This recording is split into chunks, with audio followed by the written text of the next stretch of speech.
Good morning. Let's talk about ukulele fretboards.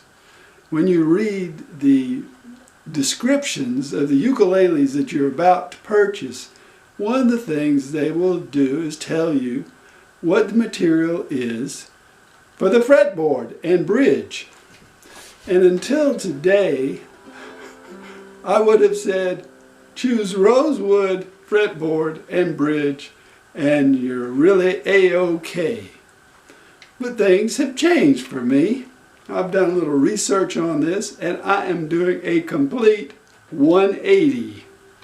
I'm going from yes, rosewood fretboard and bridge to no, rosewood fretboard and bridge. Now that is quite a transition to occur in somebody in just a few minutes.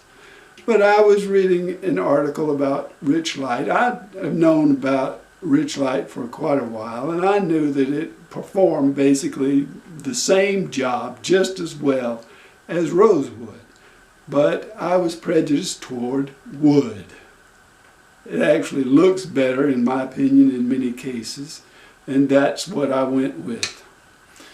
But then when I realized and found out that having rosewood fretboards and bridges cuts down trees, particularly rosewood ones, which are valued.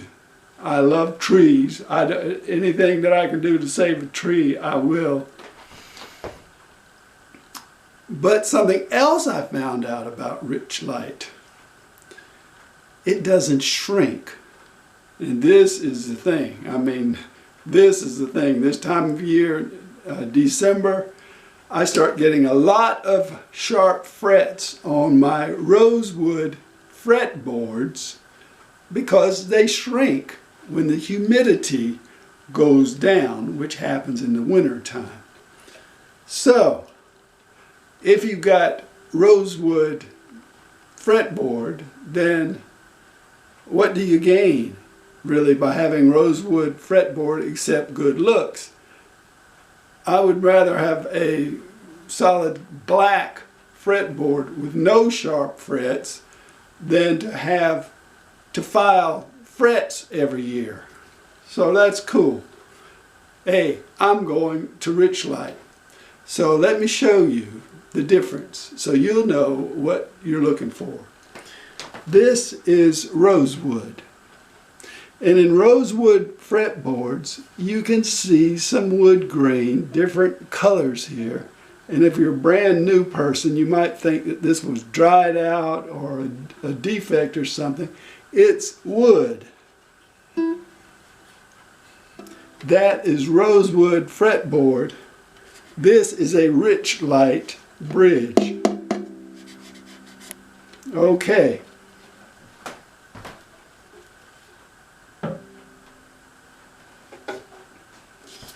I love this ukulele here, and one of the big reasons, is because of the walnut fretboard and the walnut bridge. They are so beautiful with this ukulele.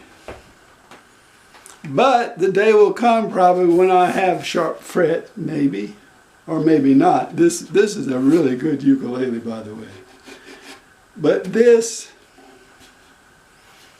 is not what I'm going for in the future. I'm going to be looking for Richlite as much as I can. Now, if you are, that doesn't mean I can't enjoy the ukuleles I have now. I have 75 now that most of them have rosewood or ebony or walnut fretboards and bridges. So, this is what a Richlite fretboard looks like. It's black. Now they may color them different colors, but this is an Inya, all solid, I do believe, mahogany ukulele that's obviously been painted. And it's got a black fretboard and a black bridge. Now I'm just fessing up. You know, I am not perfect. And one of my biases against Enya ukuleles has been the use of Richlite on the bridges and fretboards. And a lot of times that will just strike me as fake, phony, a quick fix or something. It just doesn't look right to me. Well, I think it's time to start changing our opinions about what looks good.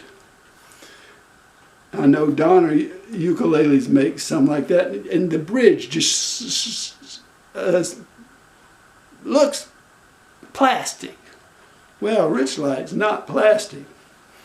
Richlite is 65% recycled paper, and the rest is made out of pulp wood that is grown for the purpose of making Richlite. And those aren't rosewood trees, I'm sure.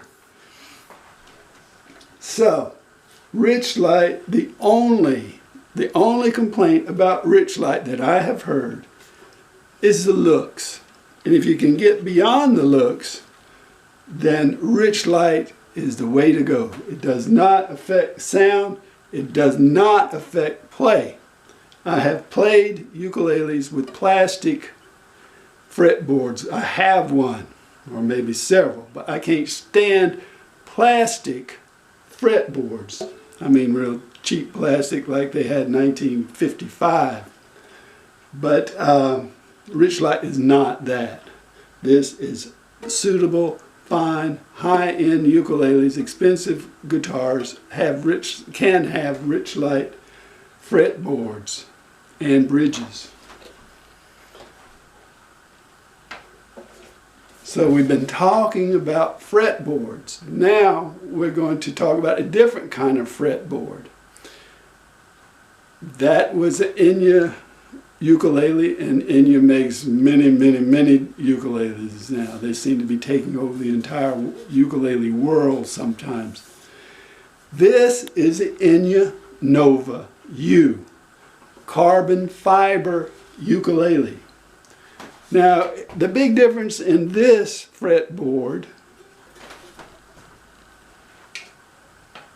and in this fretboard and in the other ones are the metal frets. Don't give up those metal frets. This ukulele plays nice, it looks nice, it's sweet as pie, but it does not have metal frets.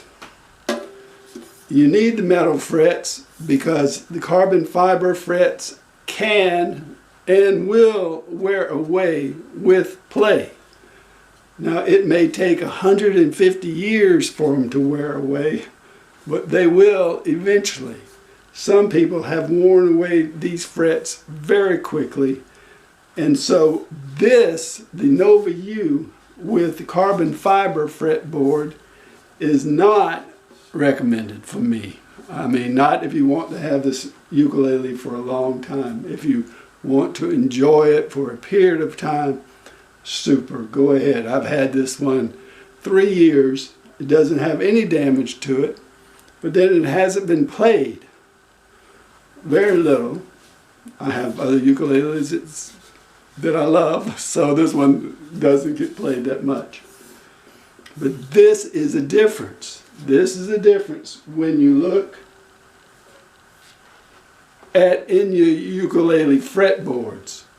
This one, Richlite, okay, frets on top are metal. This one, carbon fiber, okay, if you don't mind losing your ukulele someday to fret wear off the carbon fiber. So, what about the Enya Nova U tenor? I did not like that ukulele that has metal frets, but I believe that those metal frets are on carbon fiber and not Richlite. Correct me if I'm wrong, and I'm sure you will. But for some reason, I do not care for the Enya Nova U tenor. So there, I've said it again, I find no problem with anything on these ukuleles, these Enya ukuleles that have Richlite fretboard and metal frets. Those should be fine. My only problem is that they may cost too much. I like to keep my ukulele purchases down to about $100. This one cost, you could actually get this at Black Friday, I think, for about $111. And that is pretty super deal, I think.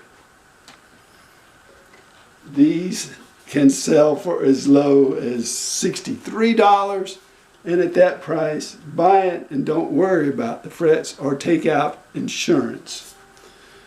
So there, that is my story on fretboard materials and the pluses and minuses of the different types of fretboard materials. Let's don't be snobs just because of the looks of something.